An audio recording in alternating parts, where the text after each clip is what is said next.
السلام علیکم ورحمۃ اللہ وبرکاتہ۔ آثار حیدری میں آپ لوگوں کو خوش آمدید۔ اس میں جناب رسول خدا ختم مرتبہ صلی اللہ علیہ وآلہ وسلم کا ایک معجزہ بیان کرنے جا رہی ہوں کہ جو کہ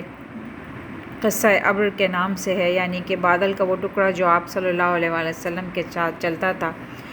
وہ کچھ یوں ہے کہ جناب امام حسن عسکری نے علیہ السلام نے بیان فرمایا کہ میں نے اپنے والد ماجد سے سنا تھا کہ جب رسول خدا جناب خدیجۃ الکبریٰ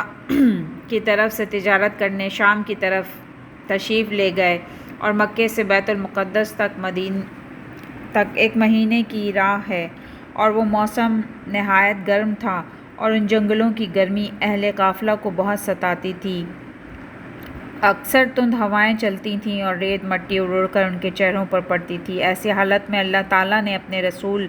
صلی اللہ علیہ وآلہ وسلم کے لیے ایک بادل کو بھیجتا تھا کہ وہ حضرت پر سایہ کیے رہتا تھا۔ جب آپ ٹھہرتے وہ بھی ٹھہر جاتا، جب آپ چلتے وہ بھی چلنے لگتا، جب آپ آگے بڑھتے وہ بھی آگے بڑھتا، جب آپ پیچھے ہٹتے تو وہ بھی پیچھے ہٹتا، اگر دائیں کو مڑتے تو وہ بھی دائیں کو مڑ جاتا، اور اگر بائیں کو مڑتے تو وہ بادل بھی بائیں کو مڑ جاتا، یعنی کہ آفتاب کی گرمی کو ان پر پڑنے نہیں دیتا تھا۔ اور جو ریت اور مٹی ہواؤں سے اڑتی تھی وہ قریش اور اونٹنیوں کے منہ پر پڑتی تھی، اور جب ہوا حضرت کے قریب پہنچتی تھی تو بہت ہلکی پڑ جاتی تھی،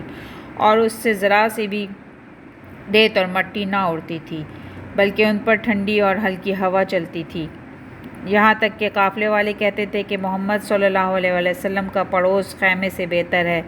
یعنی کہ وہ ان کے پاس جا کر پناہ لیتے تھے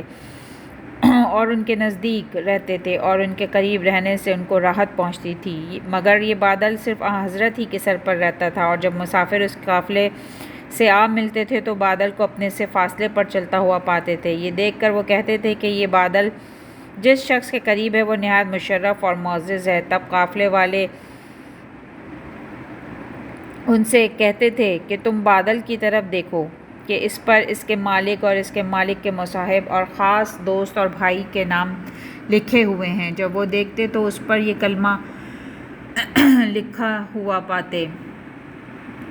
جس کا میں آپ کے سامنے اردو ترجمہ کر رہی ہوں، یعنی اللہ کے سوا کوئی معبود نہیں، محمد خدا کے رسول ہیں، اور میں نے علی علیہ السلام کو سید اوصیاء کو اس کا مددگار بنایا ہے، اور ان اصحاب کے ساتھ ان کو